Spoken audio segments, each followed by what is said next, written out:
The child deciphers a French phrase during the meeting and saves the company from fraud. David Thompson was breathing heavily as he adjusted his tie for the 10th time that morning.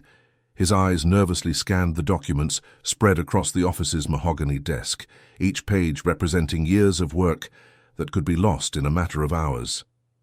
The family business his father had built over 4 decades was on the brink of bankruptcy, and that meeting was his last chance for salvation. That's when his 10-year-old son, Michael, burst through the office door holding a crumpled piece of paper, his glasses slipping down his nose as he ran toward his father. "Daddy, can you help me with this French homework? Teacher Claire said it's very important and I don't understand this phrase here," said the boy, breathless from running through the halls of Thompson and Associates. David looked at his watch. Only 15 minutes remained until the most important meeting of his life. The international partner, François Laurent, would arrive any moment with the merger contract that, according to him, would save the company from bankruptcy. But something deep in his heart bothered him about the whole situation. "Michael's son, Daddy is very busy right now. Can't it wait until later?"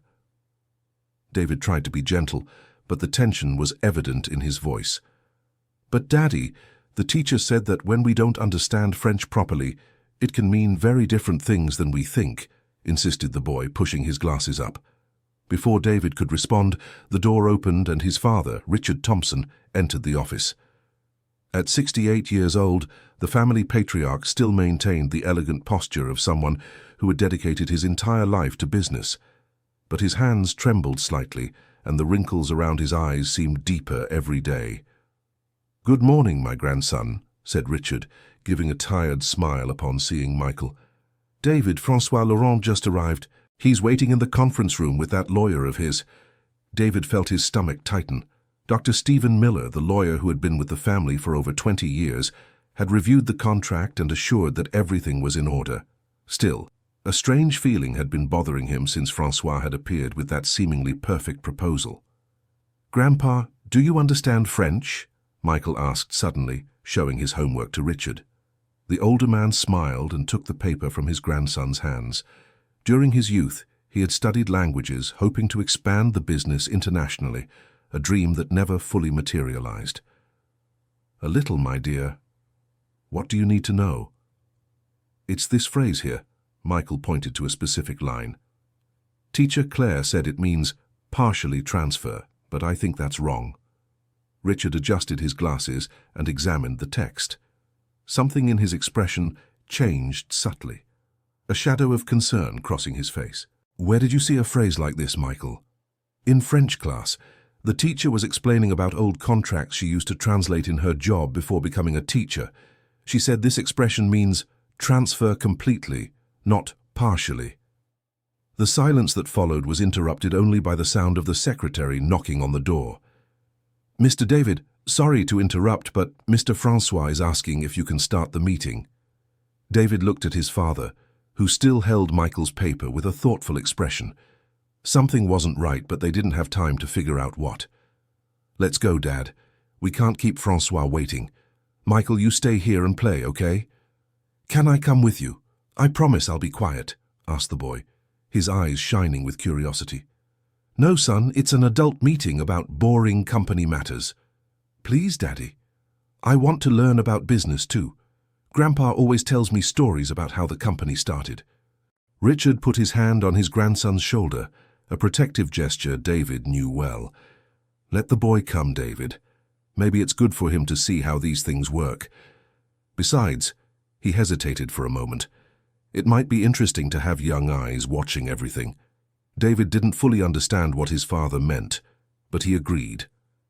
Together, the three walked through the corridors of the company that had been David's home throughout his adult life. The walls were decorated with photos of old projects, quality certificates, and important moments in the history of Thompson and Associates. Dear listener, if you're enjoying the story, please take a moment to like and especially subscribe to the channel. It really helps us who are just starting out. Now continuing. The main meeting room overlooked downtown New York City, and the glass table reflected the morning light coming through the windows. François Laurent was already seated, a man of about 50, with graying hair combed back and a smile that seemed rehearsed. Beside him was Dr. Stephen Miller, the family lawyer, who avoided looking directly at David. "Bonjour, David. And this must be your father, whom I've heard so much about," said François in heavily accented Portuguese, rising to greet the family. "And this young man must be your son," he added, looking at Michael with an expression the boy couldn't decipher. "Michael, this is Mr. François, our new partner," said David, noticing how his son positioned himself slightly behind his grandfather. "Nice to meet you," murmured Michael politely, but without moving from behind Richard. "Well, let's get down to business," said François, opening a leather briefcase and taking out several documents. "As we discussed, my company is prepared to invest the necessary capital to save Thompson and Associates. In return, we will receive a significant share of future profits." David examined the papers, while François explained the terms. The contract was complex, with pages in Portuguese, English, and French. According to François, the use of multiple languages was standard in international agreements. "The more technical clauses are in French because our headquarters is Parisian," explained François. "Dr. Miller has already reviewed everything carefully." Michael, sitting quietly between his father and grandfather, watched the documents with growing interest. When François turned a specific page, the boy saw some words he recognized from his French lessons. "Dad," whispered Michael, "can I see that paper?" "Not now, son," David replied softly, trying to focus on François's explanation. But Richard noticed his grandson's interest and discreetly pulled one of the documents closer to them. Michael adjusted his glasses and began reading the lines in French, moving his lips silently as he tried to translate. "According to this contract," continued François, "my company will take responsibility for all current debts and provide the working capital needed to expand operations." "And what exactly would our share be after the merger?" asked Richard, without taking his eyes off François. "As clearly specified in the document, you will retain full operational control while we provide financial support and access to international markets." Michael suddenly straightened up in his chair, pointing to a specific line in the document. "Grandpa, this word here," he whispered, but was interrupted by François. "Excuse me, but perhaps it would be better if the child waited outside. These matters are quite complex," suggested François with a forced smile. "Michael is part of the family," said Richard firmly. "He can stay." The boy continued examining the document, his forehead furrowing in concentration. In school, Teacher Claire always emphasized the importance of understanding each word well before translating any text. "Dr. Miller," said David, "could you explain the asset transfer clauses again?" The lawyer seemed nervous, clearing his throat before answering. "Well, as explained earlier, the transfer is partial and temporary, just to secure the initial investment." "But Dad," Michael couldn't hold back any longer, "this word here doesn't mean partial, it means total. Teacher Claire taught me that this week." The silence that followed was tense. François looked at Michael with an expression that quickly changed from surprise to irritation. "With all due respect, but a 10-year-old child hardly understands the nuances of French legal language," said François, forcing a laugh. "My grandson is very smart," defended Richard, his voice carrying an authority that David rarely heard. "Michael, which word is worrying you?" The boy pointed to the document. "This one, transferred integral. In school, we learned that integral means complete or total, not partial, as Dr. Miller said." François stood up abruptly, walking to the window. "Perhaps there's some confusion in the translation. These things happen." But David was now paying full attention to what his son was saying. He picked up the document and examined the line Michael had indicated. "Dr. Miller, could you clarify this for us?" The lawyer avoided looking directly at David, nervously fiddling with his pen. "Well, the translation was done by certified professionals. I don't believe there's an error." "Which professionals?" asked Richard. "Do you know the person who did the translation?" It was a specialized company that Mr. François recommended." Michael was getting more and more agitated. "Grandpa, there are more strange things here. This phrase," he pointed to another line, "says you will renounce all rights, but Mr. François said you were going to keep control." François quickly returned to the table. "Listen, we can't base an important business decision on a child's interpretation. We have deadlines to meet, and our investors are waiting for an answer by the end of the day. Dad, said Michael, looking directly at David, remember what teacher Claire always says? That when something seems confusing in French, it's better to ask someone who understands it well before signing any papers. David felt a twinge of intuition. During all the previous negotiations, something about Francois had bothered him, but he had attributed it to the nervousness of the financial situation. Francois, would you mind if we asked someone else to check the translation, just to make sure we all understand the terms correctly? Unfortunately, we don't have time for that, replied Francois quickly. Our investors need an answer today or the offer will be withdrawn. Richard stood up slowly, his decades of business experience sounding alarms in his mind. In 40 years of business, I've never closed an important deal without fully understanding all the terms. Michael, you said your teacher understood French well. Yes, Grandpa. She worked as a translator before becoming a teacher. She always says to be careful with words that seem simple but can have different meanings. David picked up the phone. I'll call the school and ask if the teacher can help us. This is ridiculous, exploded Francois. You're letting a child sabotage a deal that could save your company. Our company has withstood 4 decades of difficulties, said Richard calmly. It can withstand a few more hours while we clear up these doubts. Francois looked at Dr. Miller, who was visibly uncomfortable. Stephen, explain to them that these translations were checked by qualified professionals. Well, the lawyer hesitated. Actually, I don't personally review the translations. I trust the company that Francois recommended. David felt a wave of suspicion. Dr. Miller, you've been working with us for 20 years. Why didn't you use our usual translator? Ms. Sarah was let go last month due to cost issues, the lawyer replied quietly. And you didn't think it necessary to inform me about this? Michael, who had been watching the exchange between the adults, suddenly remembered something. Dad, can I use your tablet? I want to check something on the French app that teacher Claire taught us. David handed the tablet to his son, who quickly opened a translation app. He typed some phrases from the document and waited for the results. Look here, said Michael, showing the screen to everyone. The app is also translating differently from what Dr. Miller said. Francois tried to grab the tablet. These apps aren't reliable for legal language, but at least it gives us a basic idea, said Richard, protecting his grandson. David, how about we call Sarah? Even if she doesn't work with us anymore, maybe she can help as a favor. Excellent idea, Dad. Francois was visibly irritated now. If you insist on questioning our good faith, perhaps it's best to end the negotiations here. No one is questioning your good faith, said David diplomatically. We just want to make sure we understand everything correctly. Michael kept fiddling with the tablet, comparing different phrases from the contract with online translations. With each check, his expression grew more worried. Grandpa, I think you should see this, said the boy, showing a particularly alarming translation. Richard read the screen and his face paled slightly. David, I need to speak with you outside.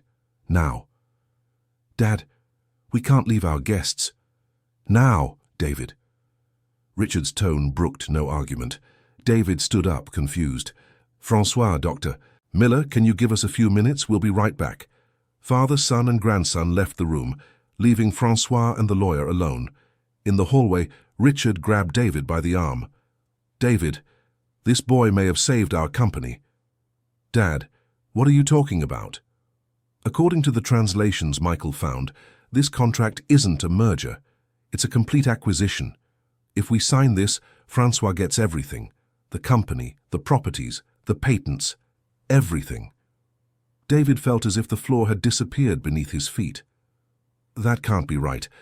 Dr. Miller reviewed everything. David, said Michael timidly, there's one more thing. When Mr. Francois wasn't looking, I saw him sending a message on his phone. It said, the family still hasn't found out anything. The three fell silent for a moment, processing the gravity of the situation.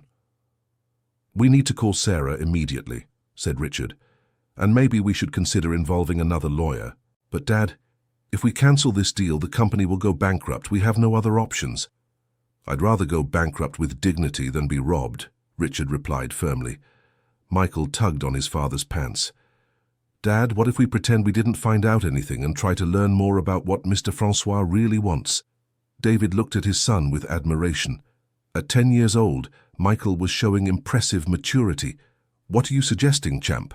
"Well, if he's lying, maybe he'll tell more lies. And then we can find out the whole truth." Richard smiled for the first time that day. "My grandson, you have the cunning of a born businessman." Dear listener, if you're enjoying the story, please take a moment to like and especially subscribe to the channel. It really helps us who are just starting out. Now continuing. When they returned to the room, Francois and Dr. Miller appeared to be having an intense conversation in low voices, which stopped immediately when the family entered. "Sorry for the delay," said David, trying to sound casual. "We had to settle a minor issue."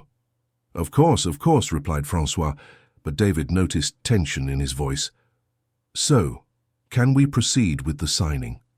"Actually," said Richard, sitting down slowly, "we'd like to better understand some aspects of the agreement. For example, what exactly are your company's plans for our operation?" Francois seemed surprised by the question. "Well, as I mentioned, we'll keep the entire current structure intact." "And our team?" asked David. "Naturally, we'll evaluate each position to ensure maximum efficiency." Michael was paying attention to every word, just as teacher Claire had taught in the lesson about listening comprehension.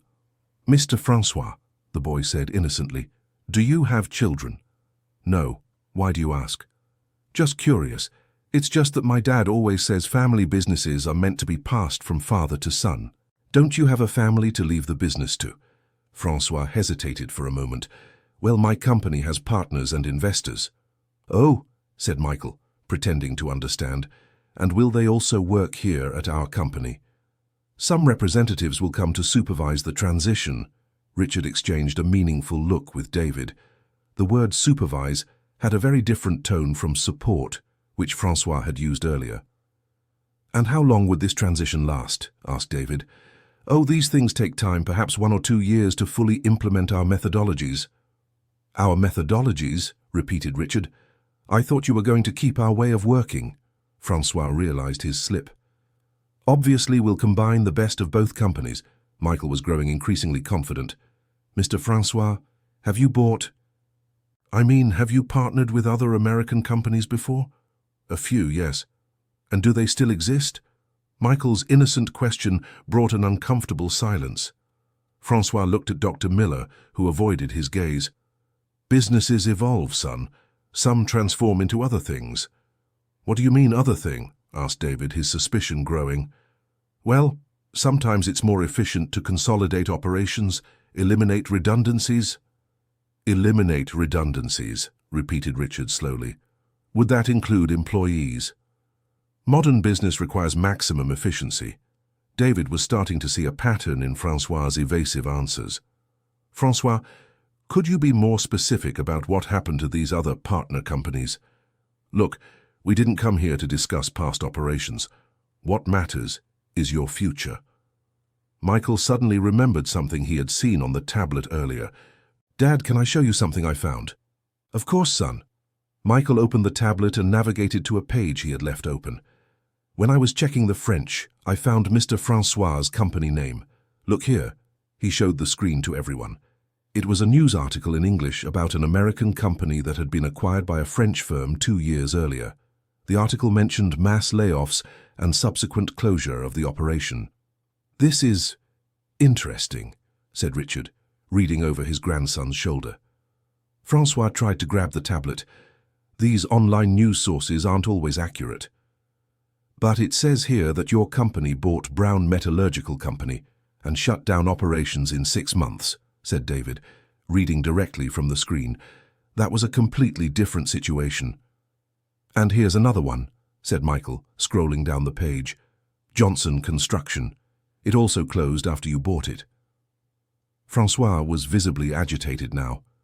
"You're making unfounded accusations based on partial information."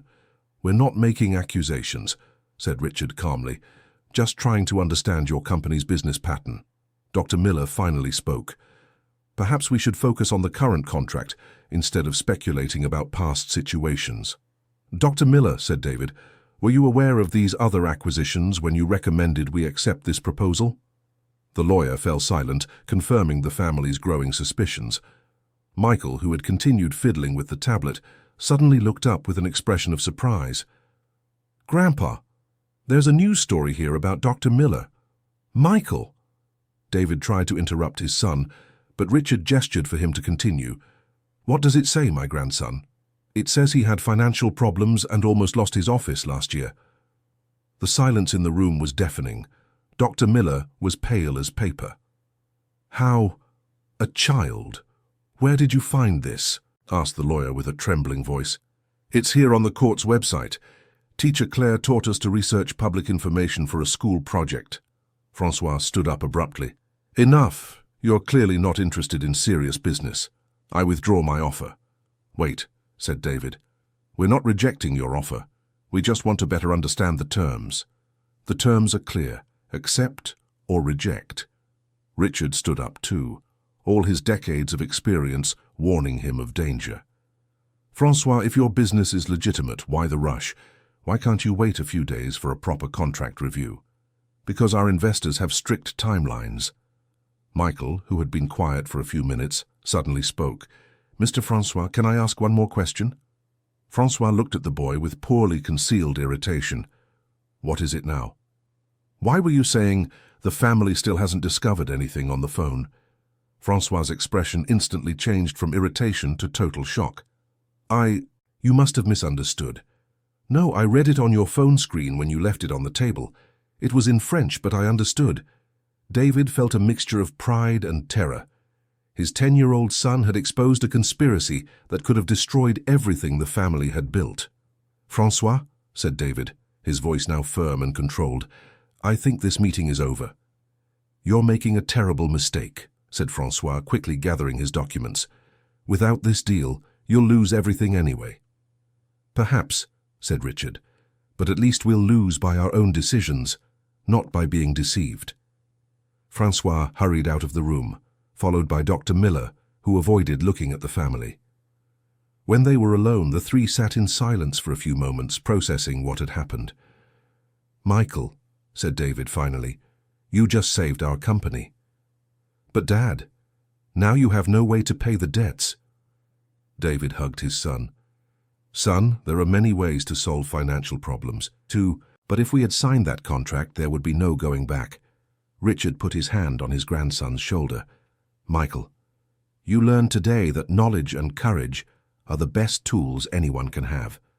Your teacher should be proud." "Can I call her and tell her what happened?" "Of course you can. In fact, I think we should invite her to dinner. We have much to thank her for." David picked up the phone.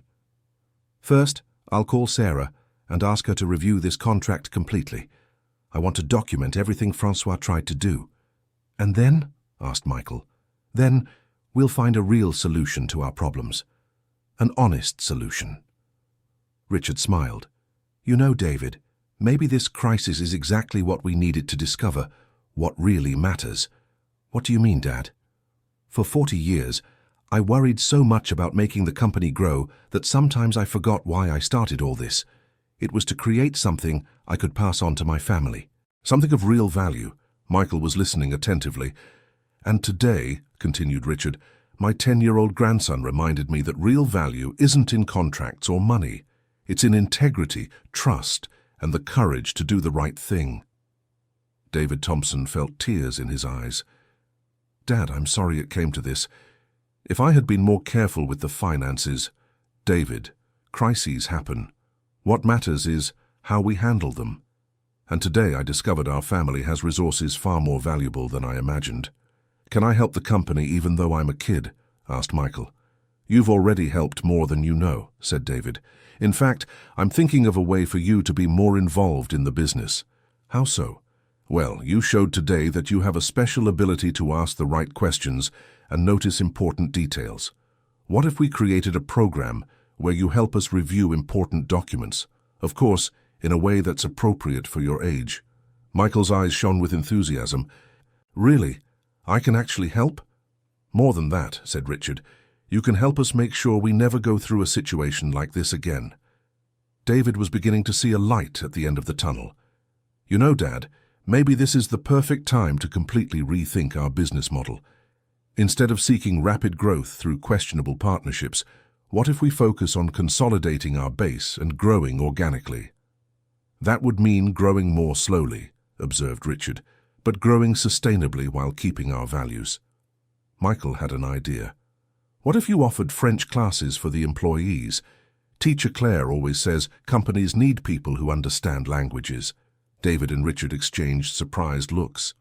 You know, Michael, that's not a bad idea, said David. If we're going to work with international contracts, it makes sense to have our own team capable of understanding different languages.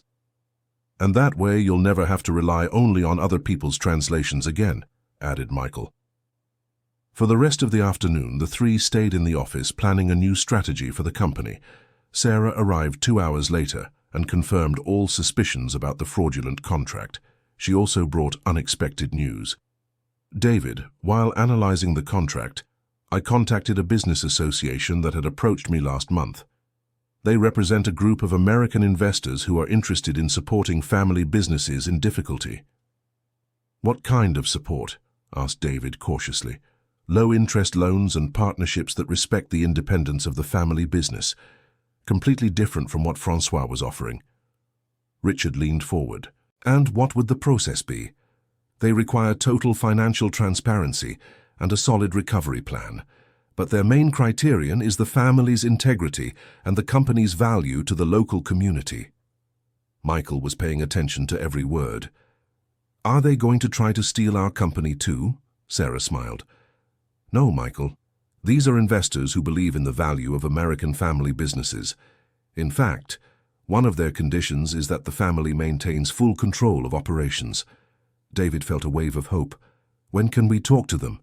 I can arrange a meeting for next week, but you need to be prepared to show all the numbers, reorganization plans, and future prospects.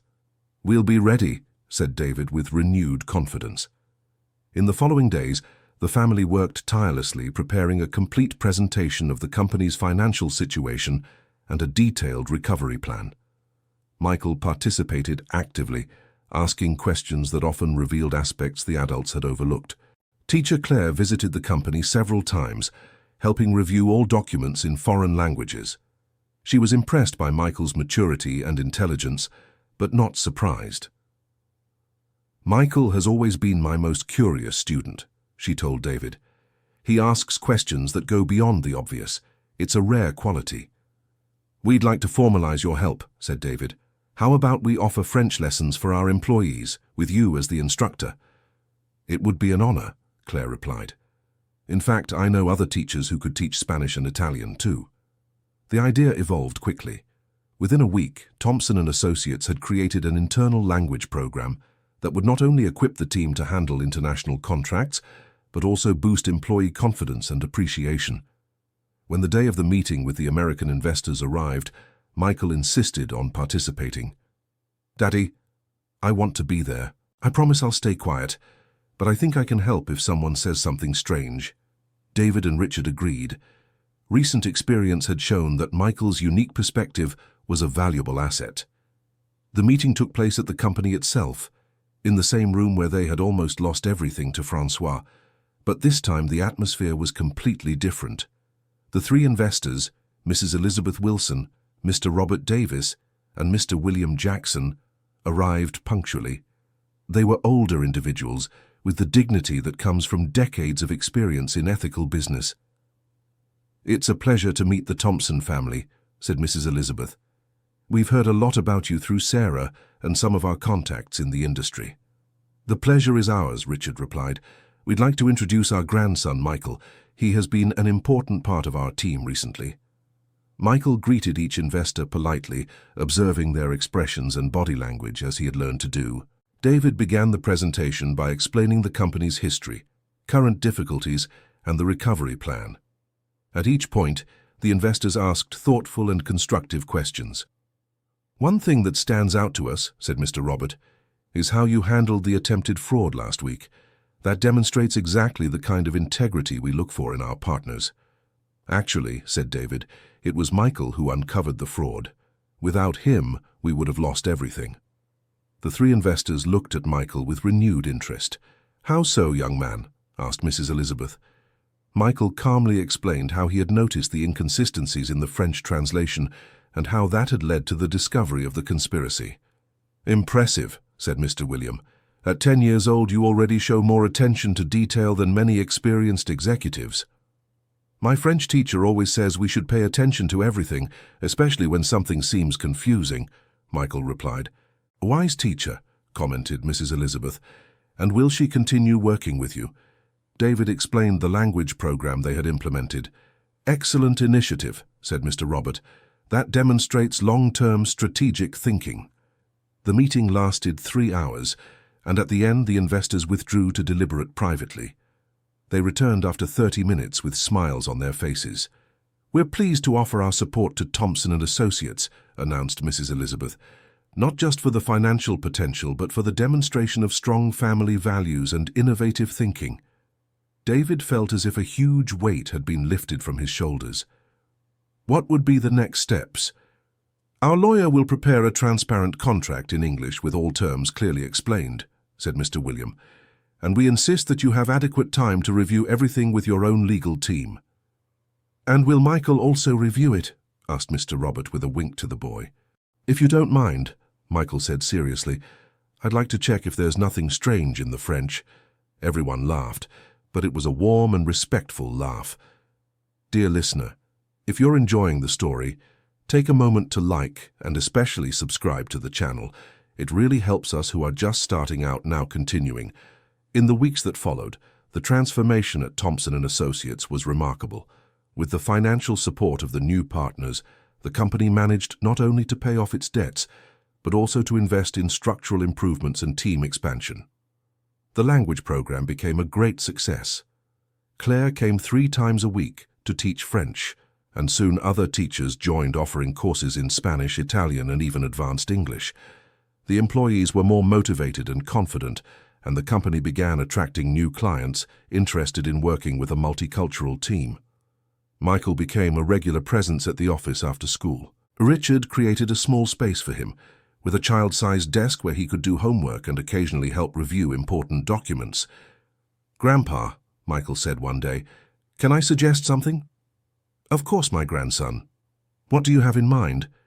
"How about if we created a program where other kids can also learn about business? Like a weekend course?" Richard stopped what he was doing and looked at Michael with admiration. "Explain this idea better." "Well, I learned a lot about how to verify information and ask important questions. Maybe other kids would like to learn too. And then when they grew up, they'd know how not to be fooled." David, who had overheard the conversation, approached. "Michael, that's a brilliant idea. A kind of financial education and critical thinking program for children." "Exactly. And Teacher Claire always says that children learn fast when the subject is interesting." Richard was visibly moved. "You know, Michael, I think you just found a new direction for our company." "How so, Grandpa?" "Imagine if we offered specialized consulting in family financial education, teaching parents and children together about how to make smart decisions with money and business." David became excited about the idea. "It could be our unique selling point in the market, a consulting firm that not only helps with business, but also educates the next generation." "And can I help teach the other kids?" asked Michael hopefully. "You would be our chief junior consultant," said Richard, hugging his grandson. The idea quickly came to life. Within 2 months, Thompson & Associates had launched the Little Entrepreneurs program, offering weekend workshops where children aged 8 to 14 learned basic business concepts, critical thinking, and financial education. Michael became the star of the program, telling his story about how he had saved the family business and teaching other children to ask the right questions. Claire joined as the pedagogical coordinator, ensuring the content was appropriate and engaging for each age group. The program attracted local media attention.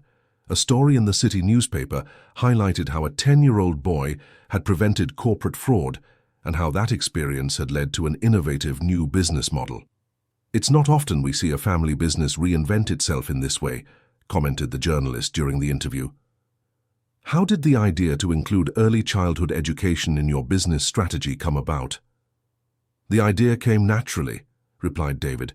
We realized that the skills Michael used to detect the fraud, curiosity, attention to detail, and the courage to ask questions, are exactly the qualities we want to develop in all children. And what has been the community's response? Richard answered with evident pride. We have a waiting list for the next 3 months. Parents are recognizing the importance of preparing their children for a world where information and critical thinking are essential. 6 months after the fraud attempt, Thompson & Associates was stronger than ever. The company had not only recovered financially, but also found a new identity and purpose. During one of the monthly investor meetings, Mrs. Elizabeth made an important observation. You turned a crisis into an opportunity in a way we rarely see in the corporate world, she said. The early education program not only sets you apart in the market, but also creates genuine social impact. And most importantly, added Mr. Robert, you've kept your family values at the center of everything you do. Michael, who had been invited to the meeting as a special consultant, raised his hand. Can I say something? Of course, Michael, said Mrs. Elizabeth. I think the coolest part isn't saving the company. It's finding out that when the family works together and pays attention to each other, really good things can happen. The emotional silence that followed said more than any words could express. At the end of that year, Thompson & Associates received an Innovation Award in Business Education from the local Chamber of Commerce. During the ceremony, David was invited to speak about the company's journey. A year ago, he began, our company was on the brink of bankruptcy. Today we have not only recovered, but found a mission that goes far beyond financial profit. The transformation began when my 10-year-old son had the courage to question adults in a business meeting. That taught us that wisdom has no age, and sometimes the simplest questions lead to the most important discoveries. Our Little Entrepreneurs program has already served over 200 children. We're seeing a generation grow up with skills that would take decades to develop through traditional experience. But the most significant impact was on our own family. My father, my son, and I have become true partners, each contributing our unique perspectives to our collective success. At the end of the ceremony, Michael took the stage to receive a special mention as exemplary young citizen. I want to thank my teacher Claire for teaching me that asking questions is important, he said into the microphone without any nervousness. And I want to tell all the children watching, you can help your families too if you pay attention and aren't afraid to speak up when something seems strange. The audience rose in a standing ovation that lasted 5 minutes. 2 years later, the story of Thompson & Associates had become a case study in business schools. The business model combining corporate consulting with family education was replicated in other cities. Michael, now 12, remained an active presence in the company. He had developed his own method for teaching other children to identify inconsistencies in documents and ask investigative questions. The most important thing, he would tell his classes, isn't knowing all the answers. It's knowing how to ask the right questions and not being afraid to admit when you don't understand something. Claire had become a partner in the company, responsible for the entire educational division. She often remarked to David and Richard about how Michael had matured while keeping his natural curiosity. He has a rare combination, she would observe, the confidence to question authority when needed, but also the humility to keep learning. One Friday afternoon, David found Michael and Richard in the office, working together on a new curriculum for the program. What are you working on? He asked, sitting down with them. We're creating a module on how to detect lies in business, Michael replied excitedly. Grandpa is telling me stories from when he was young and had to learn these things the hard way. And I'm finding out that my 12-year-old grandson already knows things that took me decades to learn, Richard added with a smile. David looked around the office. The walls were now decorated not only with business certificates, but also with drawings made by the children in the program, photos of language course graduates and newspaper articles about the company's successes. You know, he said, sometimes I wonder what would have happened if Michael hadn't walked into that meeting 2 years ago. We probably would have lost everything, Richard replied, but more importantly, we would have missed the chance to discover what our family is truly capable of when we work together. And I never would have learned French properly, Michael added, making everyone laugh. That evening during family dinner, David's wife Amanda made a remark that everyone held dear. "Have you noticed how our dinner table has become an extension of the conference room?" she said, smiling. "Michael talks about the classes he taught, David discusses new clients, and Dad Richard shares the stories he teaches the kids. The company isn't just where you work anymore. It's part of who we are as a family."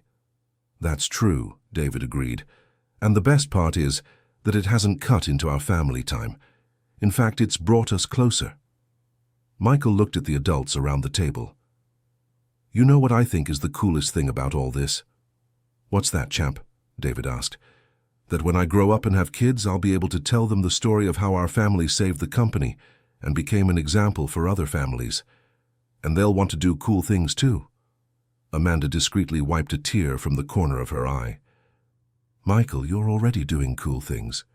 And you'll keep doing them for the rest of your life." 3 years had passed since the fateful day of the meeting with Francois. Thompson and Associates had become a national reference in family business education. The Little Entrepreneurs program was present in 15 cities, always under the direct supervision of Michael, who now traveled with his parents during school breaks to help train new instructors. During one of these trips to the city of Chicago, something unexpected happened. At the hotel where they were staying, David noticed a familiar man at the front desk. It was Francois Laurent. David hesitated for a moment, then decided to approach him. "Francois?" The man turned, and David saw that he looked very different, thinner with graying hair and a tired expression. "David Thompson," said Francois, without the exaggerated accent he used to have. "I didn't expect to run into you here. We're here on business. And you?" Francois hesitated before answering. "Actually, I was hoping for a chance to look you up. I need to talk to you." David looked around. Michael and Richard were in the hotel restaurant. "About what?" "About what happened 3 years ago. About how I behaved." David studied Francois's expression. There was something genuinely different about him. "Do you have a few minutes?" Francois asked. "I can explain." David agreed, and the two sat down in a secluded area of the lobby. "David," began Francois, "I want to apologize for what I tried to do to your company, and I want to explain why I did that." "I'm listening." "I'm not French. I was born in Los Angeles. My name is Andrew Collins. The accent, the French company, it was all a front for a scheme I had been running for a few years." David fell silent, processing the information. "Why are you telling me this now?" "Because what your son did that day, his courage to ask the right questions, even though he was just a child, that deeply affected me. In the following weeks, I couldn't stop thinking about it." Andrew continued, "I had created a whole fake persona to deceive honest business people like you, but a 10-year-old boy saw through all my lies in less than an hour." "What happened after you left our company?" "I gave up the scheme. I returned the money I had stolen from other families. It wasn't easy. I had to sell everything I owned and work for 2 years just to pay off the debts." David was impressed. "And now?" "Now I work as a business security consultant. I help companies identify scams like the ones I used to pull. It's my way of trying to make up for the harm I did." "Why did you decide to change?" Andrew smiled sadly. "Because of Michael. That boy showed me that integrity isn't a matter of age or experience. It's a choice we make every moment." David called Michael and Richard to join them. When Andrew repeated his story to them, Michael listened with the same respectful attention he gave to all people. "Mr. Andrew," said Michael after hearing everything, "could you help us teach other kids about how to spot people who are lying?" Andrew was surprised by the question. You would want my help?" "Of course," Michael replied naturally. "You know all the tricks that bad people use. If you teach the kids, they'll know how to protect themselves." Richard exchanged a meaningful look with David. Once again, Michael's unique perspective was revealing possibilities the adults hadn't considered.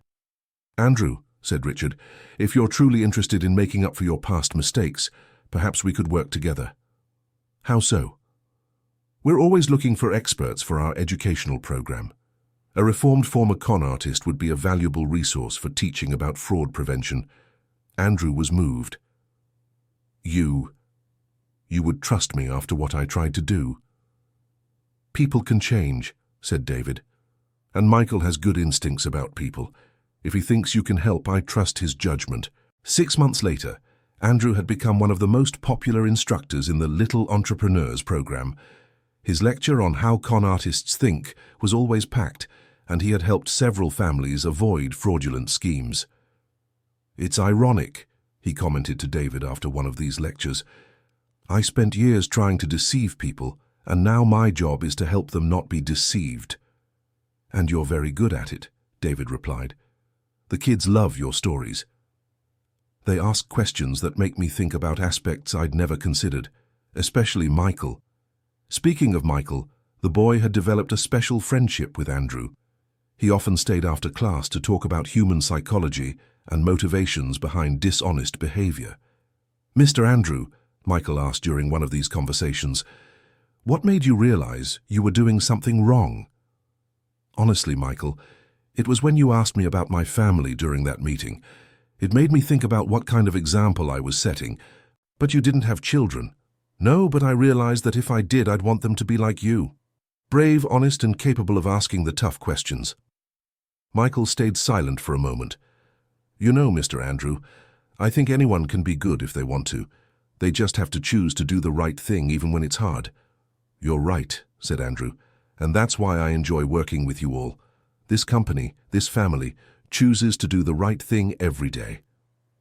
On the 5th anniversary of the near fraud, as the family had started calling the event, Thompson and Associates organized a big celebration. Clients, partners, employees, program students, and their families gathered to celebrate not only the company's survival, but its transformation into something much greater than it had been before. During the party, David gave a speech that perfectly summarized the family's journey. 5 years ago, a 10-year-old boy ran into a business meeting looking for help with his homework. At that moment, we thought he was interrupting the most important time in our company's history. In fact, he was starring in the most important moment in our company's history. Michael didn't just save our company from fraud, he saved us from ourselves. He showed us that true success doesn't come from rapid growth or maximized profits. It comes from integrity, family, and the commitment to leave the world a little better than we found it. Today, our company educates hundreds of children every month. It employs 15 language teachers. It helps families make smarter financial decisions, and yes, it's also profitable. But profit is a result, not the goal. The goal is what it has always been since my father started this company, to create something of value that can be passed on to future generations. Michael, now 15 and visibly embarrassed by the attention, was called to the stage. "I don't remember thinking I was saving the company," he said, prompting laughter from the audience. "I just wanted to understand my French homework. But I learned some important things that day. First, that it's always worth asking questions, even when adults seem sure of everything. Second, that family means supporting each other, especially when things get tough. And third, that knowledge is the best protection anyone can have. It doesn't matter if you're 10 or 70. If you keep learning and paying attention, you can make a difference." The applause lasted even longer than it had 3 years before. Later that night, after all the guests had left, the family was cleaning the office when Richard made an observation none of them would forget. "You know," he said, putting away the last chairs, "throughout my professional life, I've worried about leaving a legacy for my children and grandchildren. I always thought in terms of material possessions, bank accounts, real estate. Today I realize that the true legacy we leave isn't things that can be stolen or lost. It's values, knowledge, and the courage to do what's right. Michael," he turned to his grandson, "you taught me that legacy isn't something we leave when we die. It's something we build every day through our choices and actions." Michael hugged his grandfather. "Grandpa, you taught me that family is more important than money, and that when the family works together it can overcome any problem." David watched father and son embrace and felt a deep gratitude for all the events that had led to this moment. "You know," he said, "if Andrew, hadn't tried to deceive us, maybe we would never have discovered what we're truly capable of. Sometimes, Michael said philosophically, the worst things that happen to us turn into the best things if we know how to make the most of them. 10 years had passed since that fateful meeting. Michael was now at the university, studying business administration and education, preparing to officially take over the leadership of the company's educational program. During the holidays, he continued working at Thompson & Associates, now as a junior consultant. The company had expanded to 20 cities and was planning its first international branch. Ironically, it would be in Paris, a tribute to teacher Claire, who had retired but continued as a special consultant for the program. During a strategic planning meeting, Michael made a proposal that surprised even David and Richard. "I have an idea for our next project," he said. "How about creating a program to help people like Andrew, former con artists who want to change their lives?" "Explain further," David requested. "Well, Andrew showed us that people who have done wrong things can become our best allies in preventing fraud. Imagine if we could create a rehabilitation and reintegration program for people who want to leave illegal activities behind." Richard became thoughtful. "It would be a significant risk." "All of our best projects started with risks," Michael noted. "Remember when you decided to let me participate in that first meeting with the investors?" David smiled. "He's right, Dad. Our company has always stood out for doing things others don't dare to try." "And Andrew could help us identify genuine candidates," Michael added. "He knows how to recognize who really wants to change versus who is just trying a new scam." The idea evolved quickly. Within 6 months, Thompson & Associates had launched the Second Chance program, offering consulting and job opportunities to people with a criminal past who demonstrated a genuine desire to change. The program attracted national attention. A television network made a documentary about the company that had turned a fraud attempt into a life mission. During the interview for the documentary, the reporter asked Michael about the moment that changed everything. "Can you pinpoint exactly when you realized something was wrong in that meeting?" Michael thought carefully before answering. "I think it was when I noticed that Mr. Francois got nervous every time I asked a question. My teacher always said that honest people aren't afraid of questions. They might not know the answers, but they don't get nervous about the questions." "And what would you say to other children who might be in similar situations?" "To trust what they feel. If something seems strange, it probably is strange. And to never be afraid to ask for help or ask questions, even to adults." "Any advice for parents?" "Listen to your children. Sometimes we see things that adults don't see because we're not worried about other things. And teach us to ask smart questions instead of just accepting what people say." The interview aired nationally and generated thousands of messages from families sharing their own stories of how children had helped solve important problems. At the end of that year, Michael received a letter that moved him deeply. It was from a 9-year-old girl from Boston. "Hi, Michael. My name is Emma, and I'm 9 years old. My mum showed me your story on television. Last week, a man came to my dad's store saying he wanted to buy everything. My dad was very happy, but I thought the man was strange because he used difficult words and didn't let anyone ask questions. I remembered your story and asked my dad to wait and check everything properly. In the end, we found out the man was lying. My dad said you helped me save our store even though you were far away. Thank you." Michael showed the letter to his family during dinner. "You see," he said, emotional, "it's not about me or about our company. It's about teaching children that they have the power to make a difference. And about teaching adults that they have much to learn from children," added David. That night, Michael lay awake thinking about the journey his family had taken, from a nearly bankrupt traditional family business to a national model of social innovation and education, all because he had been curious about a French lesson.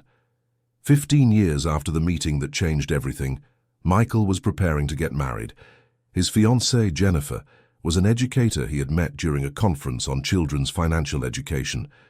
She shared his passion for teaching children to think critically. During the wedding rehearsal dinner, Richard, now 83 but still mentally sharp, made a toast that perfectly summarized the family's journey.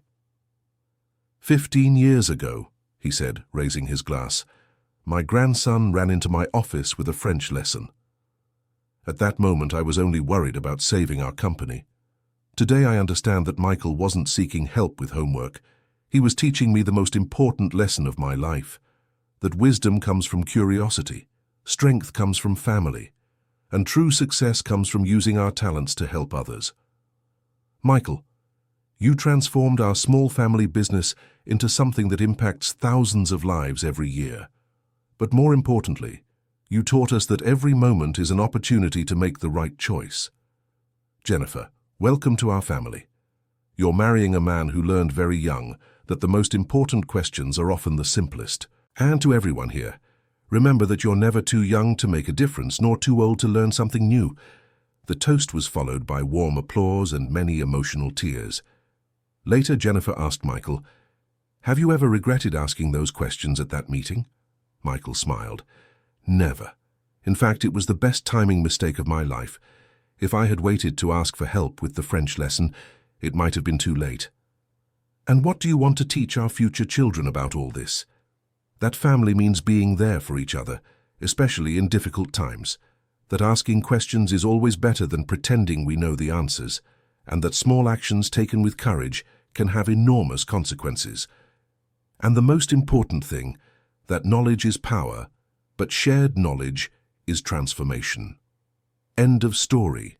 So, what did you think of this amazing story about how a child's courage and the power of the right questions can change everything? Tell us in the comments which part moved you the most, and if you've ever been in a situation where you had to trust your instinct. Leave your like if the story inspired you, and subscribe to the channel so you don't miss other stories that will touch your heart.